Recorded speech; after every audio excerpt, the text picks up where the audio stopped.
Pour la première fois dans l'histoire du Sénégal et dans mon histoire, je vais juste maintenant lire. Je l'ai jamais fait. Mais lu gis rek dafa am lu ko waral ndax ndaanaan suy recevoir super ndaanaan il faut mu am lu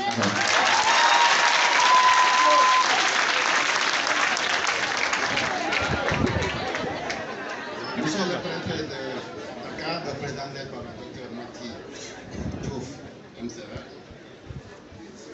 Monsieur le maire de la ville de Dakar, Monsieur Barthélémy Dias. Monsieur le maire de la commune de Gueule Tapée Fass Colobane, Monsieur Abdou Aziz Baye. Mesdames et messieurs les membres du conseil d'administration du centre scolaire Fass-Ndao.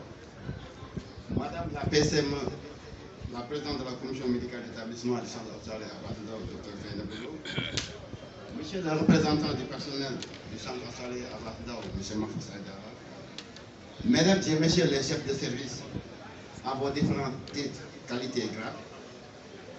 Chers membres du personnel administratif, médical et technique, chers partenaires sociaux, chers journalistes, mesdames et messieurs les invités en vos qualités, titres et grades.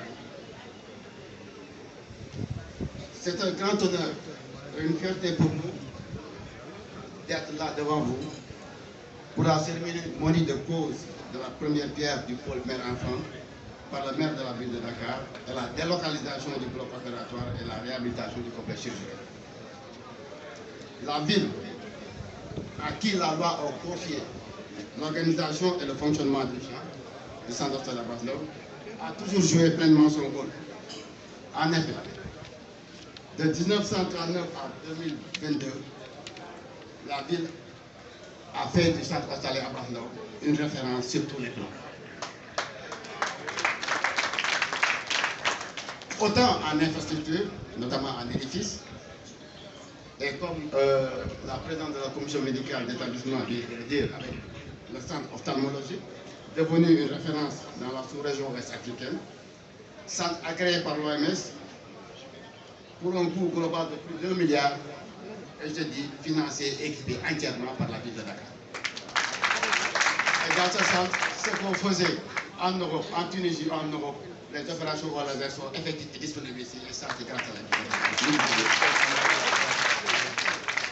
Bien évidemment, l'hôpital de 2004, date à laquelle j'ai été recruté, affecté ici à l'hôpital. Donc on a vu les progrès que la ville a fait, tout l'engagement d'un accompagnement fécond et continu. Toujours dans les édifices, il y a la centrale d'oxygène qui a été financée aussi entièrement par la ville de Dakar, qui permet aujourd'hui au bloc opératoire de fonctionner, à la réanimation de la médecine interne, que ce soit la réa centrale, que ce soit la réanimation de la pédiatrie, que ce soit aussi le SAU. Et ça, c'est un projet qui a été financé entièrement par la ville de Dakar. Et bien évidemment, la ville revient avec cet actuel pour le mère-enfant et le complexe chirurgical. Monsieur le maire, sachez que la ville a toujours été la grande dame des grands projets. Aujourd'hui, nous osons espérer que dans le proche futur, voir le complexe médical avec la gastrologie et la cardiologie moderne avec un service d'hospitalisation y afférent. En équipement aussi, monsieur le maire, la ville a accompagné l'hôpital à relever son plateau technique, tant au niveau du laboratoire, qui maintenant est devenu juste une référence, car elle a remporté le 7e prix de l'Oscar national de la qualité au Sénégal, le prix d'excellence, et aussi elle a remporté le prix qualité de la 4e édition du prix EMOA de la qualité, et ça, si c'est possible, c'est grâce justement au renforcement en équipement, au relèvement du plateau technique acquis par la ville de Dakar. En neurologie aussi, en réanimation, donc on a reçu des équipements de la ville de Dakar, jusque même en imagerie avec le scanner aujourd'hui, qui a été mis en place, et ces équipements sont d'un apport incommensurable dans la prise en charge des patients en général mais aussi dans l'amélioration des finances de l'hôpital en particulier. Aussi, ma collègue la PCM l'a dit tantôt, dans la prise en charge du Covid-19, la ville a aussi s'est fait sentir. L'hôpital a bénéficié d'un appui matériel dans le cadre de son CTE à hauteur de 134 millions de francs CFA en équipement pour la fonctionnalité de notre CTE. Et je vous rappelle que sur toute l'étendue du territoire national, l'hôpital Abass Ndao, dans son CTE, avait la plus grande capacité à réanimation par rapport justement à la lutte contre la Covid-19. Et c'est grâce à cet équipement que nous avons pu faire face et jouer pleinement notre rôle. En ressources humaines, monsieur le maire, la ville actuellement prend en charge une partie du personnel et non des moindres. Une soixantaine d'agents sont pris en charge et payés entièrement par la ville de Dakar. Tous constitués de cadres, notamment des médecins, des pharmaciens, des sages-femmes, des informaticiens, des comptables, des infirmiers d'État, jusqu'au directeur lui-même, sont entièrement payés par la ville de Dakar. Bien évidemment, il reste une cinquantaine d'agents, parce qu'à le voir sur cette table, dire que la ville prend en charge 60 agents, c'est laisser en fait l'État torpiller un tout peu la ville de Dakar, parce que l'État prend en charge 60 personnes au niveau de l'hôpital Abass Ndao. Mais ce qu'il faut rappeler, c'est qu'il y a une cinquantaine d'agents qui sont partis à la retraite, ou décédés, ou redéployés dans d'autres structures, et qui jusqu'à présent n'ont pas eu bénéficié d'un remplacement numérique. Et bien étant entendu que le poste budgétaire existe déjà au niveau de la ville de Dakar.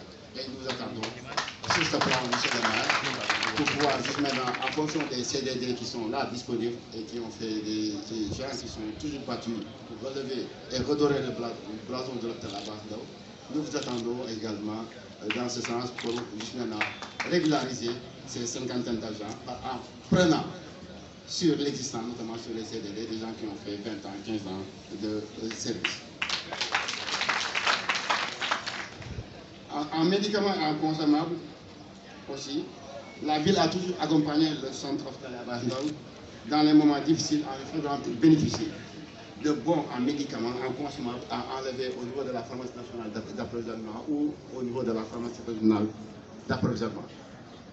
Également aussi en subvention. Jadis, le champ a bénéficié autrefois de subvention de la ville de Dakar à hauteur de 200 millions par an, remplacé actuellement par un investissement lourd en infrastructure et en équipement et que nous préférons de loin. Permettez-moi, monsieur le maire, pour ma part, et au nom de toute la population sénégalaise en général et dakaroise en particulier, de vous témoigner toute notre reconnaissance, notre gratitude et de vous dire merci.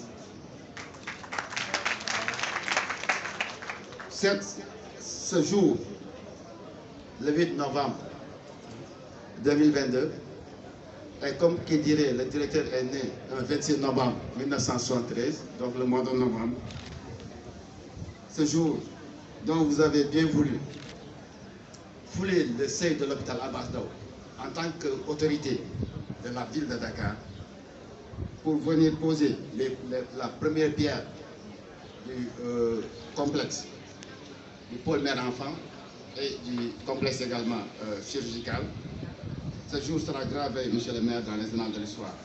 Et comme vous l'avez laissé entendre dans votre programme, Dakar, vous venez par cet acte de pose de première pierre, confirmer votre préoccupation d'améliorer la prise en charge sanitaire des Dakaroises et des Dakarois en augmentant de façon considérable la capacité de la néonatologie. Soyez-en remerciés et que le bon Dieu puisse vous prêter une bonne longévité à la tête de la mairie pour que fleurissent encore d'autres projets d'intérêt national. Je vous remercie de votre attention.